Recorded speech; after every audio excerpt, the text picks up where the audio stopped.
Now you talk about terror. I've been terrorized all my day. Hammer all my day.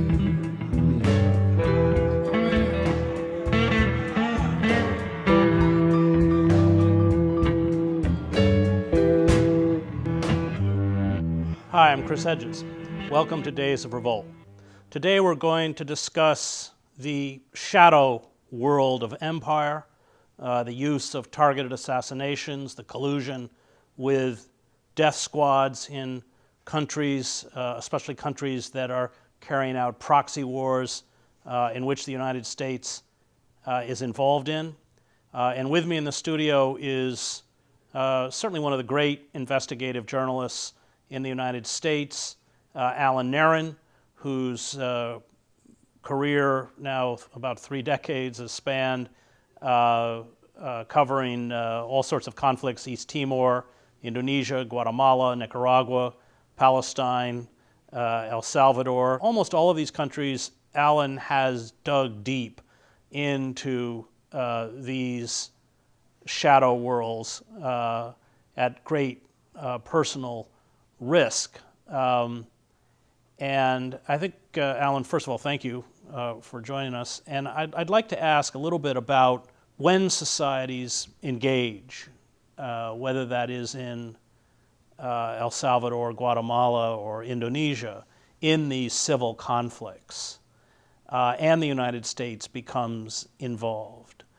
What the collusion is between the U.S. military in particular and those sectors of the government that are carrying out wholesale assassinations. We often call them death squads. That's a bit of a misnomer because, as in Rios Montt, Guatemala, these are often uniformed part of the military.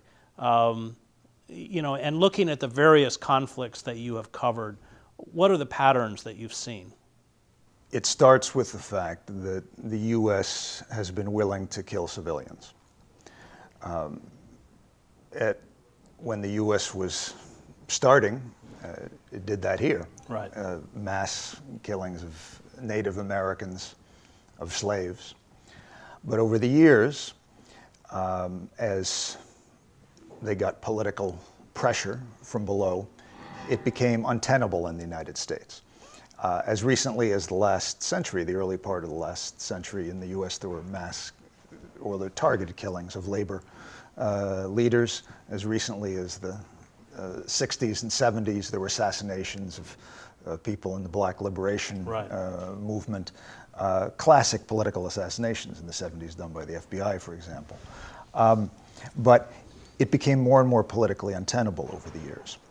But to this day, it is still politically permissible for U.S. forces to carry out or sponsor assassinations of civilians, of students, journalists, religious leaders, peasant organizers, whomever. In fact, in U.S. politics, if a president is reluctant or seems reluctant to do this, they get castigated. They get called a wimp. George Bush Sr.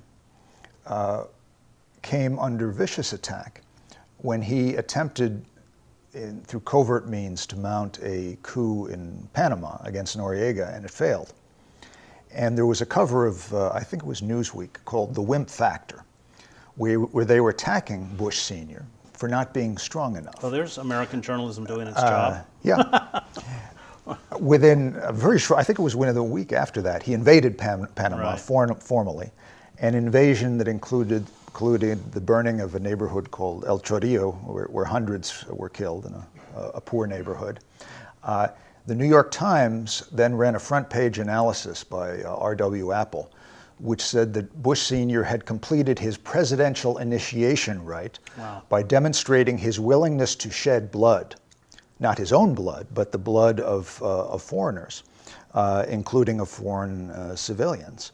And this, to this day, is part of U.S. politics. It's basically a refusal on the part of American society to enforce the murder laws, when the killings are done by presidents or generals, and where the victims are foreigners. Now, all big powers do this, but in the recent period, because the U.S. has been the dominant power, the U.S. has the biggest death toll. If you added all the operations up, it would go into the several millions.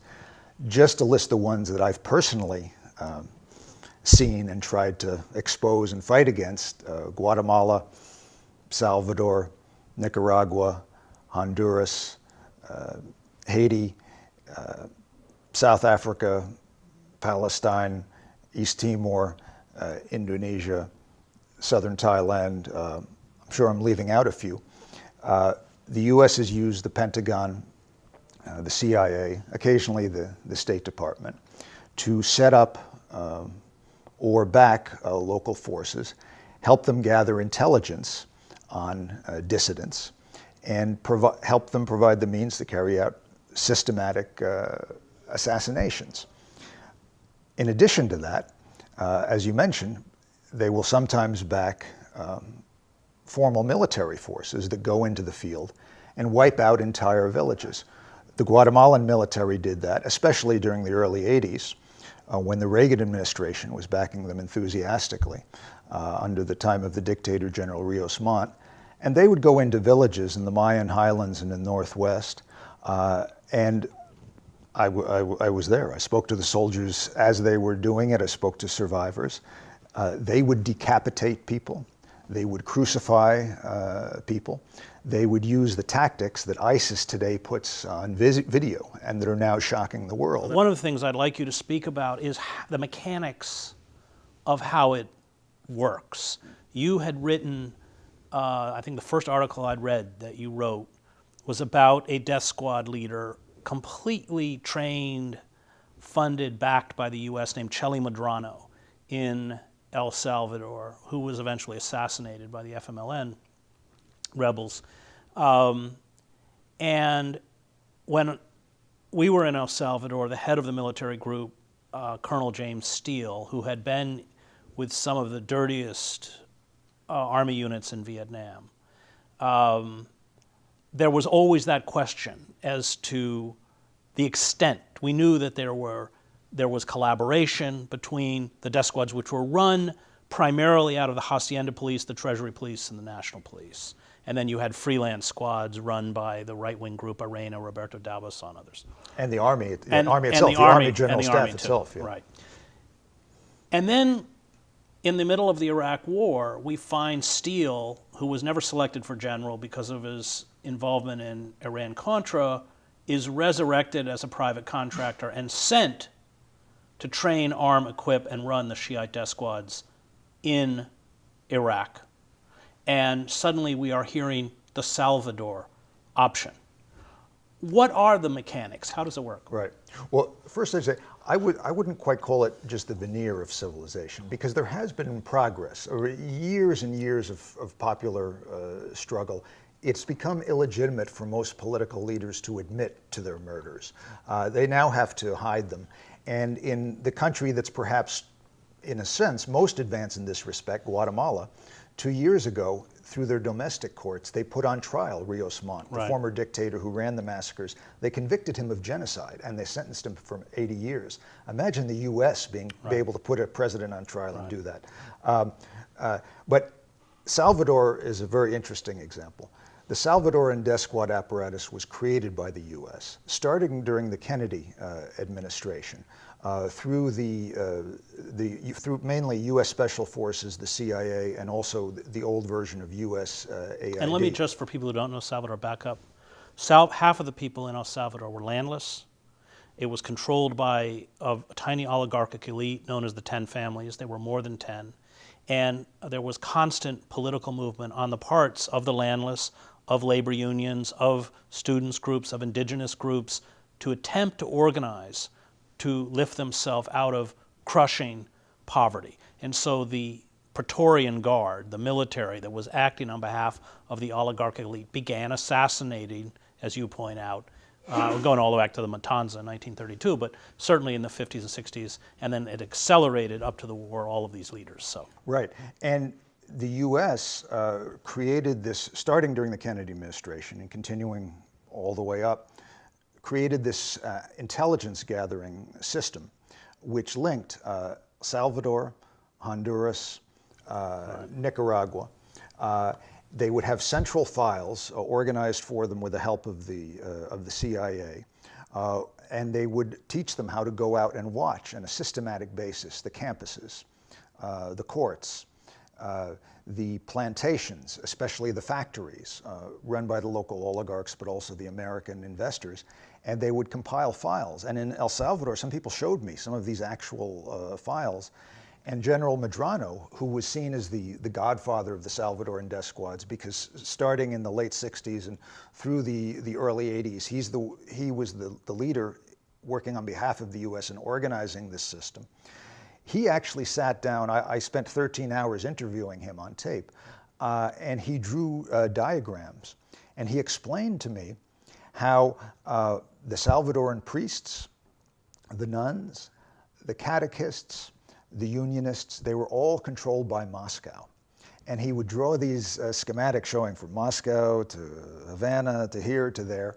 And he said, so they all became targets, and it was our mission to kill them.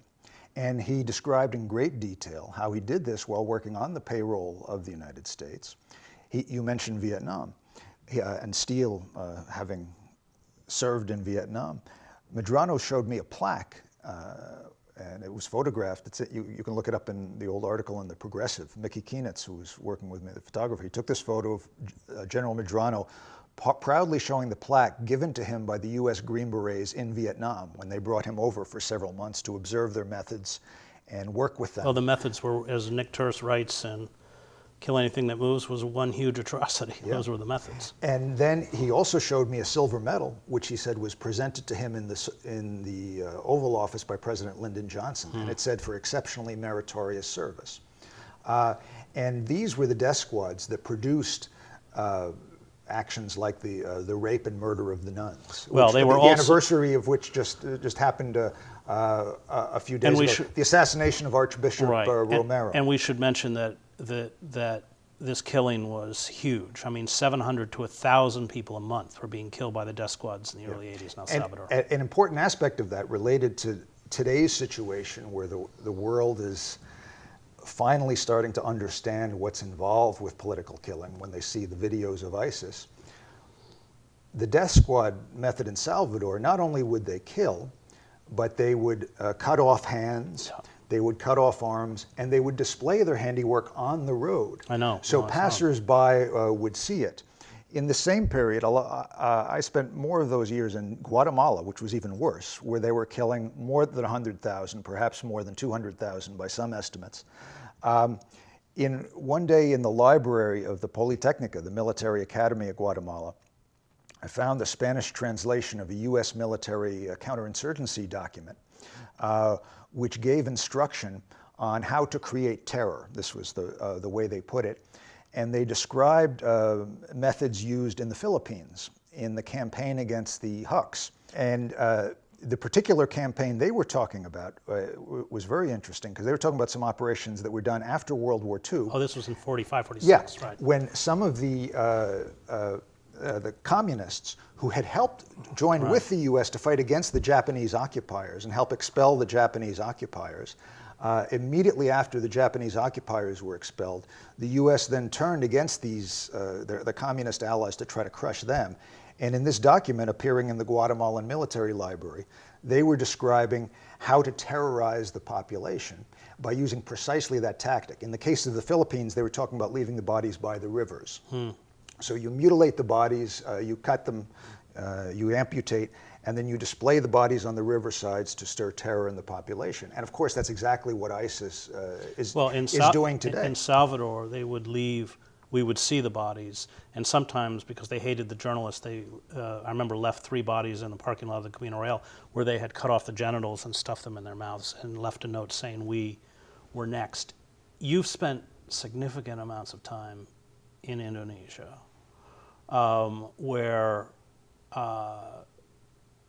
the government carried out wholesale killings on a level that probably dwarfs even Guatemala. Perhaps 1 million. Perhaps Nobody really knows, perhaps. What were the parallels that you saw in Indonesia in terms of American involvement with Central America? Well, it's the same tactics. Basically what I've tried to do over the And we years. should say that there was a leftist government that the U.S. didn't like. Was it in '65 that it was? Well, this was the government of Sukarno, who was the founding president of Indonesia. He was in a sense a leftist. He was more of a kind of a very Well, independent, in the eyes of independent, Washington, that's right. You know, nationalist, and they wanted him out of Right. there. And the U.S. helped. They encouraged a coup against him. The army staged a coup. They seized power, and they then staged a massacre of anywhere from 400,000 to 1 million civilians. The CIA weighed in with a list of 5,000 targets for assassination. The U.S. press was hailing it at the time. They were calling it a gleam of light in Asia. And General Suharto was installed in power as a result of this process. Suharto later went in the mid-'70s, went and sought the permission of President Ford and Henry Kissinger to invade the small neighboring country of East Timor, which was then emerging into independence from having been a Portuguese colony. They gave the green light. They just said, do it quickly, try to do it quietly. They went in, they killed 1/3 of the population. You were there. Well, not at the time of the invasion, but in ¡91, when they actually staged a massacre in front of a cemetery, which I happened to survive. I was there with Amy Goodman, and they killed more than 200 people right before our eyes, and they fractured my skull with their American M16 rifle butts. And this is standard procedure. And I've tried to go to the countries where the repression is most intense and where the U.S. is backing it, and then try to expose it and stop it. But that's a long list of countries. It's dozens upon dozens, and it's systematic. It's the exact same tactics in country after country with local adaptations.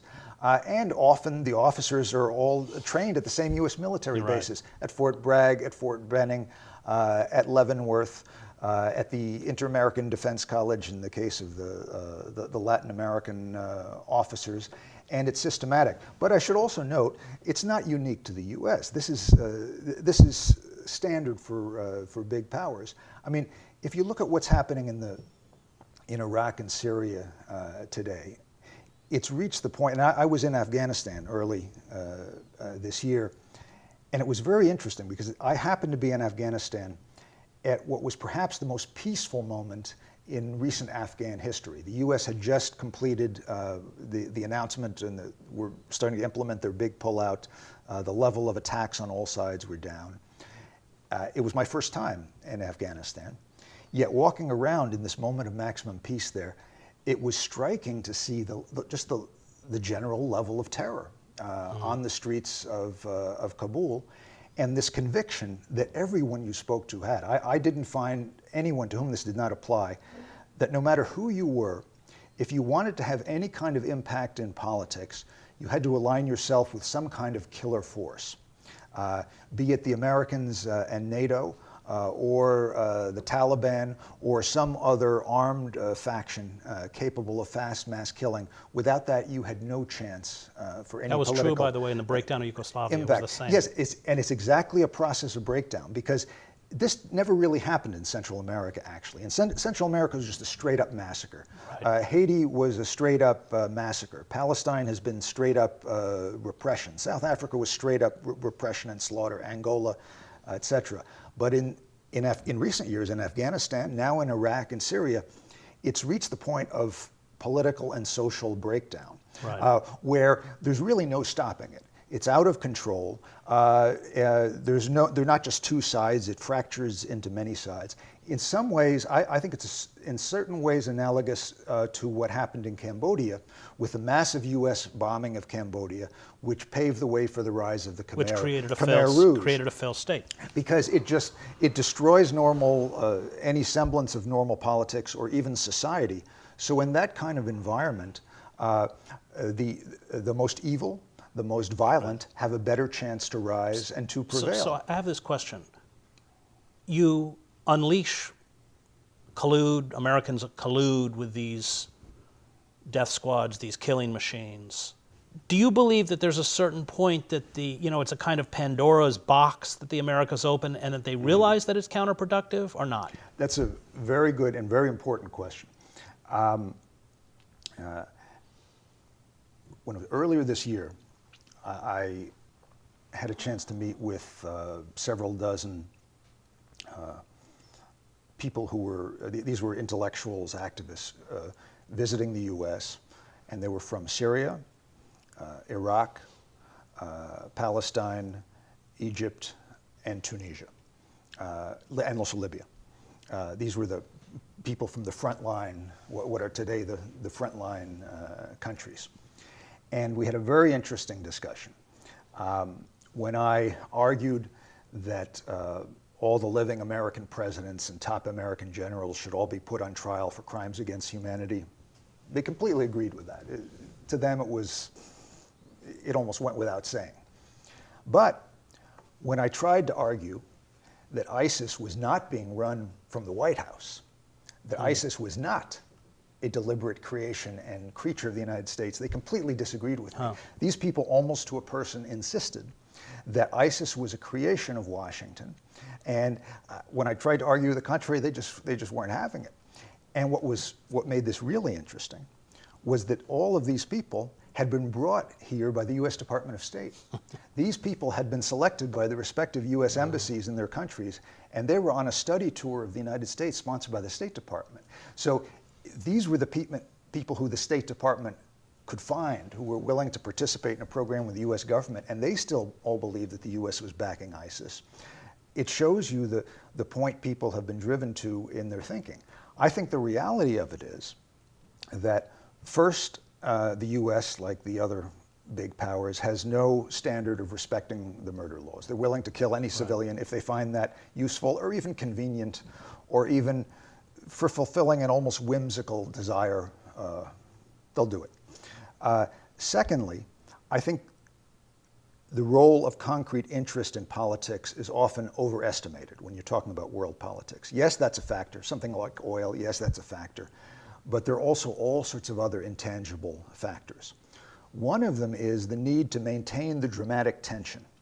Unless you have enough of an enemy out there, unless you have enough fighting going on, unless you have enough drama going on, a big, powerful state, one of whose pillars is war, like the United States, or like, say, today's Israel, which is very much an example, Sparta-type states in a sense, they can't sustain themselves. Yeah. They need a high level of dramatic tension.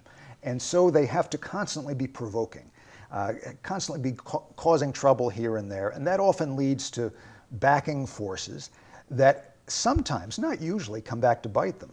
What's kind of unusual in historical terms is that we're now in a moment where these operations of willful murder on the part of the U.S. and provocation have actually come back to bite them. That doesn't usually happen. There was no consequence like that from Central America. Right. There was no consequence like that from Haiti, from Palestine, from Southern Africa, nothing like that. But in this case, it happens to have happened. And operations like the U.S. backing of the Mujahideen to repel the Soviet invasion of Afghanistan, the U.S. along with Saudi Arabia and Pakistan helping to create and back this force. And then more recently, just in the past couple of years, the U.S. Backing of the various anti-Assad Islamist forces in Syria. These have given birth to first Al-Qaeda and then ISIS. And that wasn't the U.S. intention. They didn't want to create Al-Qaeda in the sense of the Al-Qaeda that attacks the U.S. They didn't want to create an ISIS, which is now a political nightmare for the entire Western... They didn't want to create the FMLN. Entire Western world, yeah. These are consequent, but the FMLN never came back. It never came to the States. Really hurt the U.S., but now it's happened. But to the people who live there, to the people who live on the other end of the gun, you know, the decision to pull the trigger gets made here, the bullet comes out at their end. They experience these decades upon decades of slaughter, and they see what is just the latest iteration, which is ISIS, and they say, oh yeah, I guess that one must be coming from Washington too. And earlier you mentioned Colonel Steele, who we were talking about before the break. It's an interesting example, because first he was in Vietnam. The U.S. Special Forces were bringing people like General Medrano of Salvador over to work with people like Steele in Vietnam. Medrano then goes back to help create the Salvadoran death squads. Years later, steel is brought to Iraq. And when I was first asked about this, when the Pentagon was employing what they called the Salvador option in Iraq, I said, well, I don't quite see how it's going to work because conditions are entirely different. In Iraq, there was a whole community of civilian activists who the death squads were assassinating. In Iraq, such people no longer exist. They're all dead You mean already. in Salvador? In Salvador, and Right. in Iraq, such people no longer exist. So I'm not sure what Steele's going to do. Well, it turns out I didn't have enough imagination. What Steele, and working for General Petraeus, ended Right. up doing was they unleashed these Shiite militias who went out and killed Sunnis. Any Sunni of any... armed or backers Often unarmed. of them. And this was part of a deliberately sectarian strategy that also included the dividing up by walls of Baghdad. And the U.S. growing close to figures like Maliki, who was personally run by the White House. Bob Woodward's books are very interesting as kind of internal stenographies of what was going on in the White House at the time. He describes in detail how George W. Bush would personally handle Maliki in the way that a CIA person would handle his field asset. Bush would personally handle Maliki from the White House over video conference dozens upon dozens of times. And this is the man who, right after the U.S. left, launched the most intense sectarian campaign, terrorizing the Shia of Iraq, which was kind of the immediate, most proximate cause to the rise of ISIS in Iraq. So it's this nightmare that's been unleashed. It is out of Washington's control now. No big power has control over this. I think the outside powers are mainly responsible for the rise of ISIS and the chaos in Syria and Iraq. Question. And that means the US with the invasion of Iraq, Russia with propping up Assad, Iran with propping up Assad, the US for everything they did afterward in the invasion, the Gulf states, Saudi, etc., backing the Islamist forces, many of which later became ISIS. But it's now out of all of their control. The US can't control it, Russia can't control it, the Saudis can't control it. It has reached that point, as it did in Afghanistan, but it's even worse in Syria and Iraq. And the Bible says, they sow the wind, they shall reap the whirlwind. Well, usually that isn't true. It's just not true most of the time. It's like the other slogan, the people united will never be defeated. Not true. Right. The people united get defeated all the time. They get crushed, they get massacred, they get thrown into mass graves. But sometimes you sow the wind and you do reap the whirlwind, and that's what's happening now to the west with ISIS. Exactly. Thank you, Allan. Thanks. And thank you for watching Days of Revolt.